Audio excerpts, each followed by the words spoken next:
Hi, everybody. Welcome to another episode of This Agrarian Life with me, your host, Herrick Kimball.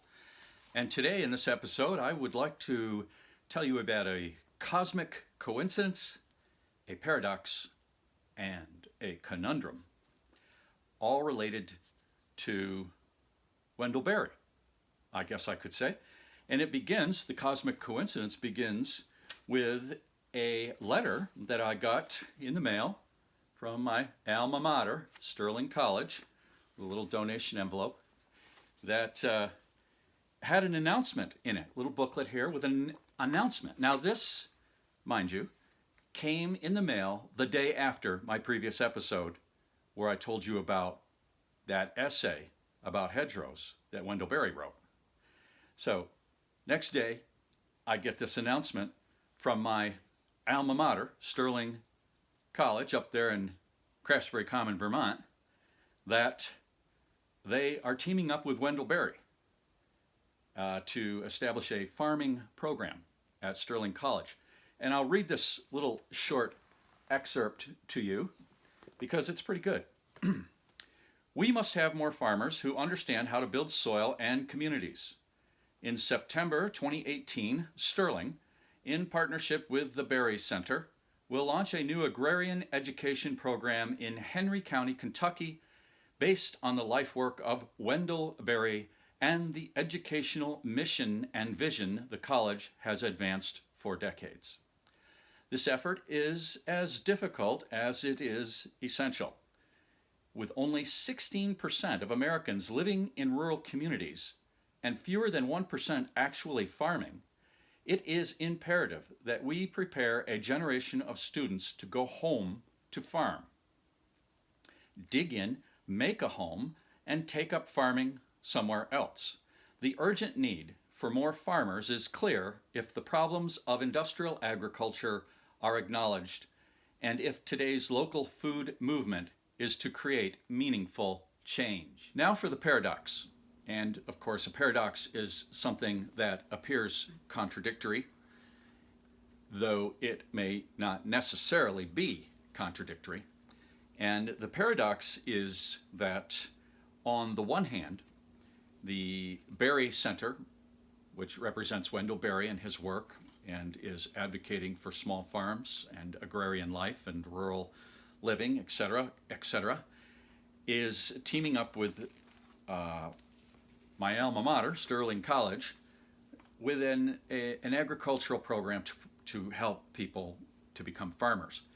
And this is interesting because another cosmic coincidence, just a couple of days before my previous video, I was reading this article in Humanities Magazine.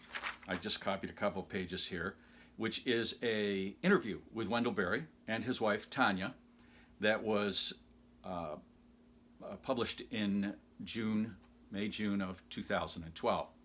And there's an excerpt in here, as I read this interview, that hit me. And it is a comment about people who write Wendell Berry. Wendell Berry says, I hear from readers a good deal, and I try to answer every letter. I think because of my commitment to issues of conservation and good agriculture and peaceableness, they find something hopeful in my work. And Tanya Berry then says, they're looking for a life instead of a career.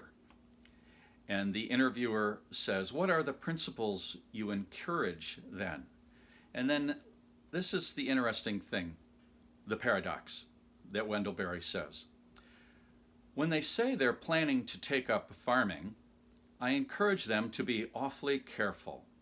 I have received a lot of letters saying, I don't like my job. I don't like where I'm living. I'm going to sell out and move to the country and be a farmer.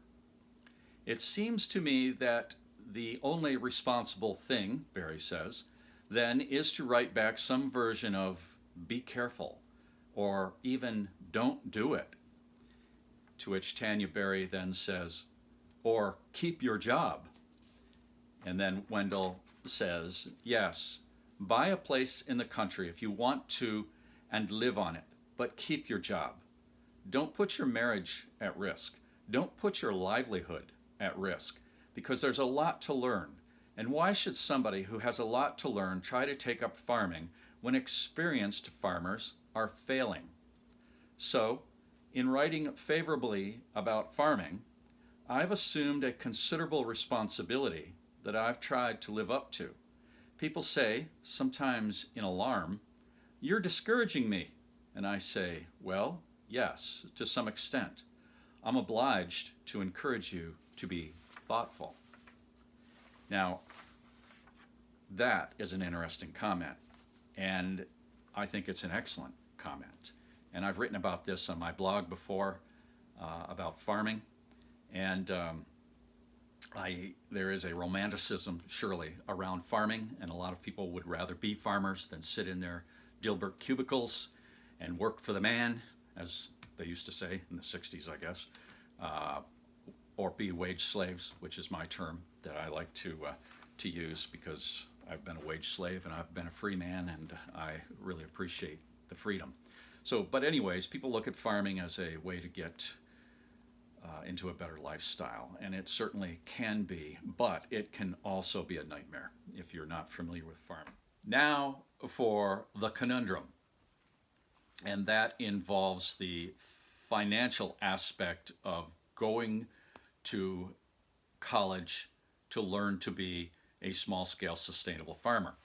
This Sterling College tuition is now $47,884 a year. This is a 4-year program. There are ways, evidently, to get that down a little bit, but still, going to this school to learn sustainable agriculture is going to be a very expensive proposition. And that's not the way it was when I went to school there. I should say, though, that when I went to Sterling College, it really wasn't Sterling College.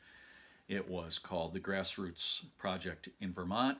Sterling had been a prep school from the 50s through the 60s into the 70s, and prep schools were no longer cool, so they had to come up with another idea in order to survive as an educational institution way up there in the Northeast Kingdom of Vermont. And they came up with a great idea. The Grassroots Project in Vermont was about farming skills and wildlife skills for 1 year, and it was a great year for me. I have fond memories of it. It's a wonderful school in a wonderful place, but it was $4,000, and that's the $4,000. I went to the inflation calculator on the internet, and $4,000 in 1977 is the equivalent of $16,069 today. So you can see that the cost of higher education, tuition, has far exceeded inflation at $47,884 a year now. My parents, by the way, could never have afforded $4,000. It was a lot of money back then. I certainly wasn't going to become a debt slave for that. Even at 18 years old, I was loath to the idea of borrowing money. So my grandmother paid for it. And God bless my grandmother. Thank God for my grandmother is what I should say, because it was that year helped me to chart a course for my future. And I've written about that in blogs. I won't go into detail. But the point is, it's a lot of money to go to college. And is it practical to assume $150,000, $200,000 or so in debt and then go into farming as a small-scale sustainable farmer, which is the kind of farming that they're encouraging and promoting and teaching about here? It's probably practical for some people, perhaps people who have grandmothers or parents who can help them and pay for their tuition like my grandmother did. But for most people, it's not going to be practical. What is more practical is the traditional way of learning, which is an apprenticeship. With all these apprenticeships these days on small-scale sustainable farms, that's the way to go. Do that for 2 or 3 years, get paid a little bit of money for it, but you get the experience and then go out on your own. that's the way to do it. And I don't say that, though, and I need to close by saying this, that I'm not disparaging Sterling College or the Berry Center or their collaborative effort here that's going into effect next year. Not at all. I think it's wonderful.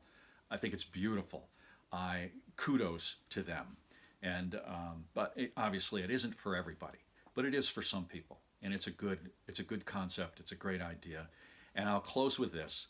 There is a YouTube video about the Berry Center in which Wendell Berry's daughter, Mary Berry, talks about their objectives and their purpose. And I'll put a link below to this YouTube video. You should watch it. If you enjoy this kind of discussion, you will enjoy hearing about the Berry Center and what they're doing. They're good folks. They're doing good things, and I applaud that, and I encourage you to check that out. So there you go. The cosmic coincidence, the paradox, and the conundrum. I offer that here as food for thought on this episode of This Agrarian Life. I hope you will join me again for the next episode. See ya.